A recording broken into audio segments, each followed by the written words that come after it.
Hello, colleagues and friends. This is Jose Herrera from the Bilingual ESL department, and the purpose of this video is to go over the proficiency level descriptors monitoring and the grading tool.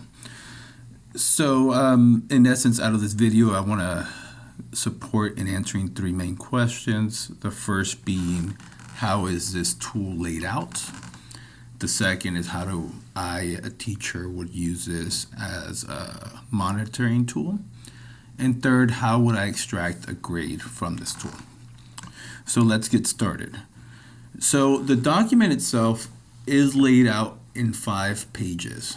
The first page, one page is for each domain. So you'll have the first page right here. You'll see it says listening, K through 5. And if you scroll down, you'll see that the next one is speaking, and the third one is reading, and the fourth one is writing. The fifth one is actually what you would use as a teacher to extract the grade and see progress. And we'll go over that briefly in a bit. So it is important to note that in K through 5, we actually have 3 versions of the tool. So we have a version for kindergarten, we have a version for first grade, and then a version for second through 5th. They do vary slightly, so it's very important to make sure you're on the right version for your grade level. Right now, what we're looking at is first grade. However, it will be very similar for the others. So if you can see here on the right corner, you'll see that this right here identifies by color the different levels, which is your beginning, intermediate, advanced, and advanced high.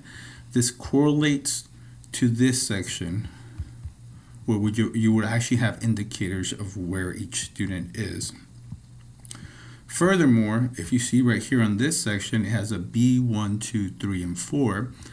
This is actually divided for 9 weeks. So obviously your B is for the beginning of the year, then your first 9 weeks, second 9 weeks, third 9 weeks, and fourth 9 weeks.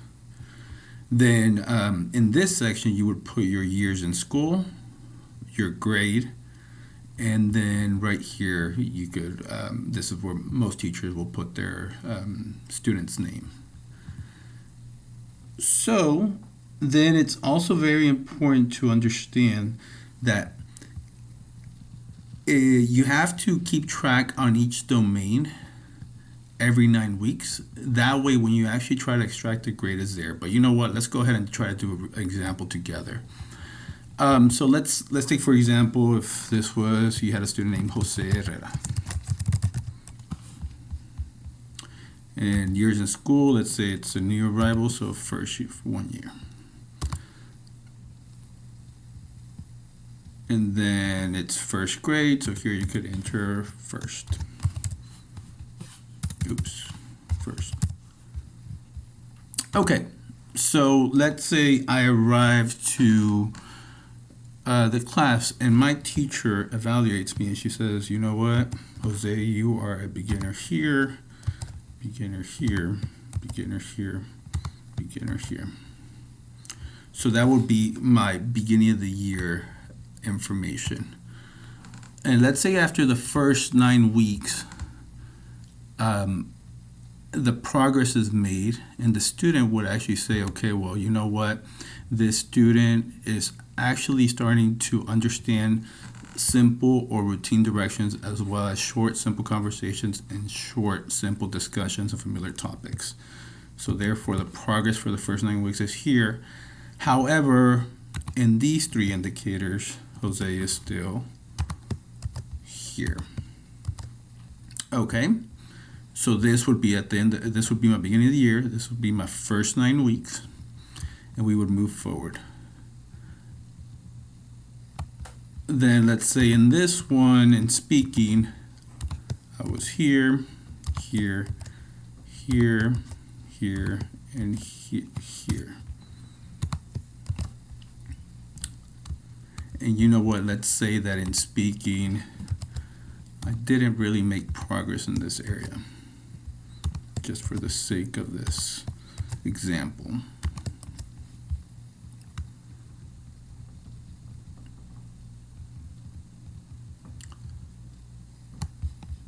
Then let's say for reading, I was here, here, and here, but then I became actually a good reader, so I went like this on the indicators. And in writing, let's say I started here, here, here, and then let's say I made progress on the first one, not on the second one. So as you can tell, depending on each level that they're at, there is a corresponding indicator for the ascending level. So now I have here my data for the student. What I would do is now I would use my 5th page to extract the grade. So what I would do is on the first one I would say, okay, how many indicators did Jose make progress in? And here, as you can tell, this has been no progress here. However, there was progress in one indicator. So on my 5th page, I would go ahead and enter the student's name.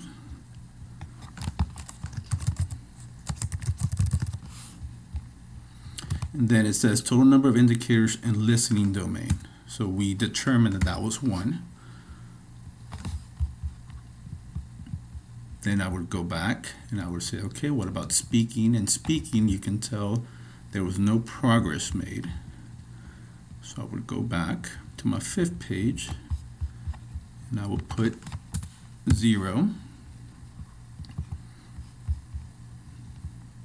Then reading. On reading, I actually made progress in 2, which are right here. I didn't make progress in this one, so I would go back. And now in my reading, I would go ahead and put 2. And finally in writing, I made 1, if you can see right there.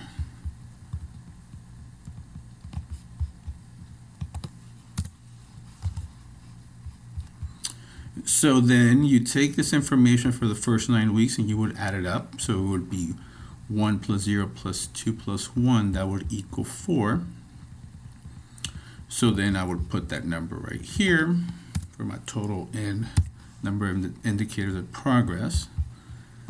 And finally, I would go ahead and find my number on the scale. As you can tell right here, the recommended grade would be at 80.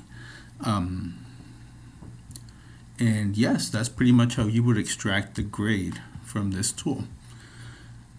So I welcome you to, if you are not part of our It's Learning community for bilingual and ESL, please contact me and I'll be happy to add you in. We have resources and videos there. And as well, I'm always available for any kind of support that I could provide. My extension is 2326, or you can email me anytime. For now, I think this is it. Please keep an eye out for the PLD grading tool sessions, where we're going to discuss a little bit more in depth of how to use this tool and answer any other questions. Okay, have a great day. Bye-bye.